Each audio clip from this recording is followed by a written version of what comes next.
Hey everyone, got Matt Geist and Derek Hastings here from Ghost Racing. We're starting a new series. We're trying to do some myth busting with Ghost Racing, and really we're trying to tell you what is worthwhile and what is not when it comes to the 206 engine. You hear a lot of things out there. You got to have a fuel pump riser. You got to run this type of oil. You got to run this amount of oil. And everyone says, this is worth 2/10. That's worth 3/10 of a horsepower. So we're here to find out. We'll show you kind of a little bit of the justification of the physics behind why some things work and some things don't. And then we're going to prove it on the dyno. So with that, the first test we have for this episode is the fuel pump riser. So we're gonna measure to see how effective the fuel pump riser is at the temperature drop across the fuel pump or temperature rise. So with that, I think we're gonna strap an engine onto the dyno, get it sensored up, and we'll be good to go.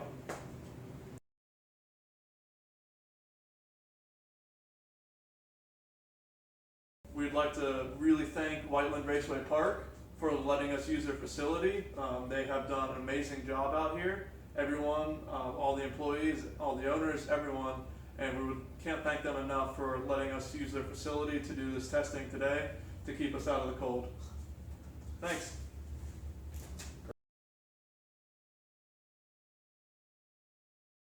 So for today's test, we're doing the fuel pump riser. As you know, everyone claims that the fuel pump riser gets the fuel pump up away from the heat. So to prove that today, we're going to be taking a couple temperatures.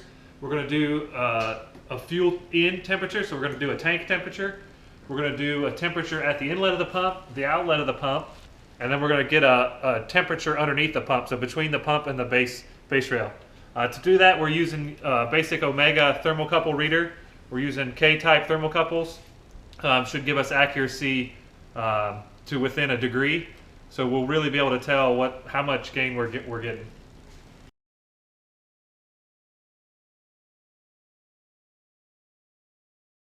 Alright, so what I wanted to go over right now is the dyno that we use at Ghost Racing and why we use it. We have a water brake dyno set up, and the key to using this is we're able to hold the engine at any given RPM throughout its entire range, so we can measure how the engine is better reacting at different RPM levels and give us a better tune overall.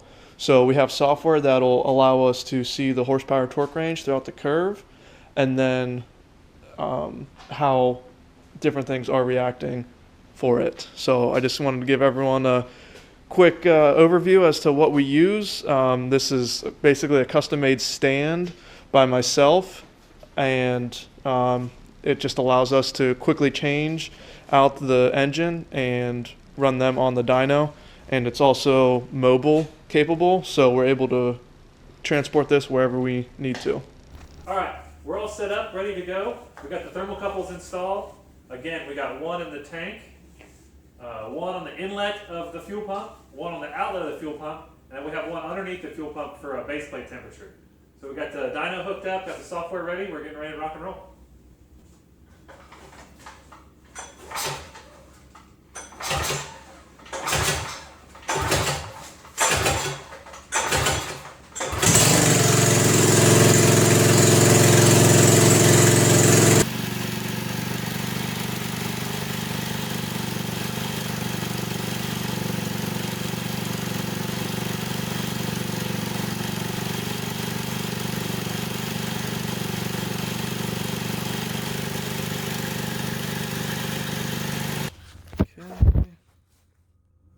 We are now with a spacer on, with the thermocouple underneath the spacer to measure the plate temperature again. So we have airflow underneath the pump, and this is the test to see if these fuel pump riser spacers will affect the inlet or outlet temperature of the fuel going to the carburetor.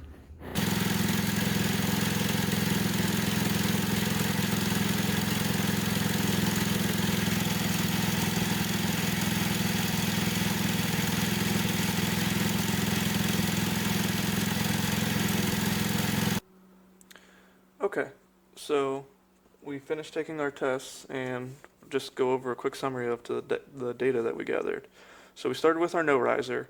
We had our fuel tank, fuel inlet, fuel out, and plate temperature. They measured 51.5, 59, 69, 65, and 118. The real thing that we're looking at is the difference between fuel inlet temperature, fuel outlet temperature, and for no riser, we raised 6 degrees in this setup. Next, we tested the riser application. We had fuel tank, inlet, outlet, and plate again. And again, fuel temperature inlet was also at 59 degrees like it was with the no riser. However, the fuel outlet was 58.5 degrees. So the difference in temperature is negative 0.5 degrees with a riser. So we are seeing a temperature drop across the fuel pump whenever a riser is utilized. And that really comes from this plate temperature not affecting the fuel pump nearly as much whenever it's up off of there. So the difference in our temperature between riser and no riser, we have a 6.5 degree difference delta in our temperatures with riser and without. So what's that mean to us? 6.5 degrees F is approximately 1.15% fuel density change for the fuel that we're running in these engines. You can take that into effect maybe for some very fine tuning. However, whenever we ran this on our dyno the same day in the temperatures that we were running, we saw 0 horsepower change across the RPM range between the riser and no riser. So while we were surprised that there was such a difference in temperature between the riser and no riser, there wasn't anything measurable from a horsepower difference by adding them. So in our recommendation, we would say that a riser does no harm. However, we do not see the benefit from a horsepower standpoint.